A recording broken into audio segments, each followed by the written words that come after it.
जय श्री कृष्णा दोस्तों। आज की इस एकादशी का नाम कामिका एकादशी व्रत कथा है। इस एकादशी की पावन कथा को स्वयं भीष्म पितामह ने लोकहित के लिए नारद जी से कहा था।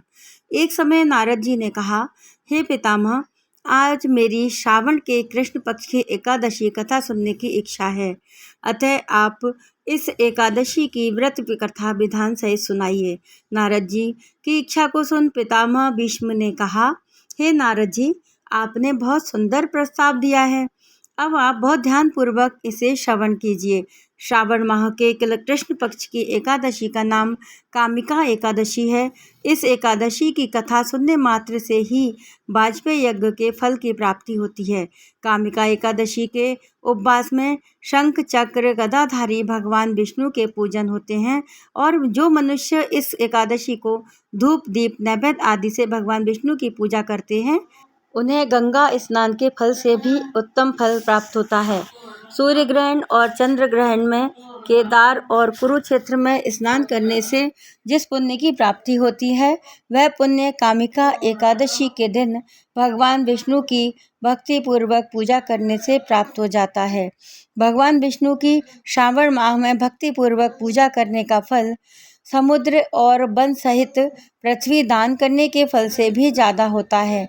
व्यतिपात में गंडकी नदी में स्नान करने से जो फल प्राप्त होता है, वह फल भगवान की पूजा करने से मिल जाता है।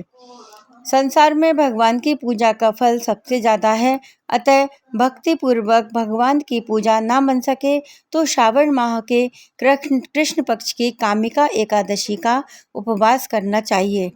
आभूषणों से युक्त बछड़ा सहित गोदान करने से जो फल प्राप्त होता है, वह फल कामिका एकादशी के उपवास से मिल जाता है। जो उत्तम द्विज श्रावण माह के कृष्ण पक्ष की कामिका एकादशी का उपवास करते हैं तथा भगवान विष्णु का पूजन करते हैं, उनसे सभी देव, नाग, किन्नर, पितृ आदि की पूजा हो जाती है। इसलिए पाप से डरने वाले व्यक्तियों को विधि विधान सहित इस उपवास को करना चाहिए।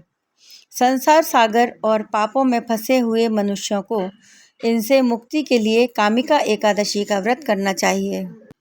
कामिका एकादशी के उपवास से भी पाप नष्ट हो जाते हैं। संसार में इससे अधिक पापों को नष्ट करने वाला कोई और उपाय नहीं है। हे नारद जी, स्वयं भगवान ने अपने मुख से कहा है कि मनुष्यों को अध्यात्म विद्या से जो फल प्राप्त होता है, उससे अधिक फल कामिका एकादशी का व्रत करने से मिल जाता है। इस उपवास को करने से मनुष्य को ना यमराज के दर्शन होते हैं, ना ही नरक के कष्ट भोगने पड़ते हैं। वह स्वर्ग का अधिकारी बन जाता है। जो मनुष्य इस दिन तुलसी दल से भक्तिपूर्वक भगवान विष्णु का पूजन करते हैं, वह इस संसार सागर में रहते हुए भी इस प्रकार अलग रहते हैं जिस प्रकार कमल पुष्प जल में रहता हुआ भी जल से अलग रहता है। तुलसी दल से भगवान श्री हरि का पूजन करने से फल एक बार स्वर्ण और 4 बार चांदी के दान के फल के बराबर है। भगवान विष्णु रत्न, मोती, मणि आदि से आभूषणों की अपेक्षा तुलसी दल से अधिक प्रसन्न होते हैं। जो मनुष्य प्रभु का तुलसी दल से पूजन करते हैं, उनके सभी पाप नष्ट हो जाते हैं। हे नारद जी, मैं भगवान की अति प्रिय श्री तुलसी जी को प्रणाम करता हूँ। तुलसी जी के दर्शन मात्र से मनुष्य के सभी पाप नष्ट हो जाते हैं और शरीर के स्पर्श मात्र से मनुष्य पवित्र हो जाता है। तुलसी जी को जल से स्नान कराने से मनुष्य की सभी यम यातनाएं नष्ट हो जाती हैं। जो मनुष्य तुलसी जी को भक्तिपूर्वक भगवान के श्री चरण कमलों में अर्पित करता है, उसे मुक्ति मिलती है। इस कामिका एकादशी की रात्रि को जो जागरण करता है, वो दीपदान करते हैं, उनको पुण्यों को लिखने के चित्रगुप्त भी असमर्थ हैं। एकादशी के दिन जो मनुष्य भगवान के सामने दीपक जलाते हैं, उनके पितर स्वर्गलोक में अमृत का पान करते हैं। भगवान के सामने जो मनुष्य घी या तेल का दीपक जलाते हैं, उनके सूर्यलोक में भी सहस्र दीपकों का प्रकाश मिलता है। अब मैं कामिका एकादशी व्रत की कथा कहता हूँ। एक गांव में एक वीर क्षत्रिय रहता था। एक दिन किसी कारणवश उसकी ब्राह्मण से हाथापाई हो गई और ब्राह्मण की मृत्यु हो गई।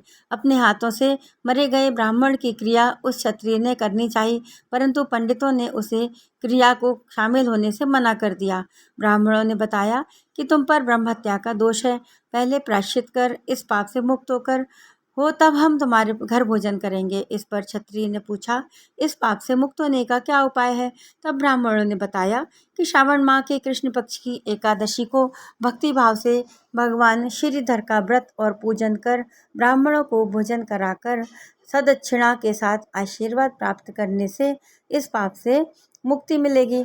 पंडितों के बताए हुए तरीके पर व्रत कराने वाली रात में भगवान श्रीधर ने क्षत्रिय को दर्शन देकर कहा कि तुम्हें ब्रह्म हत्या के पाप से मुक्ति मिल गई है।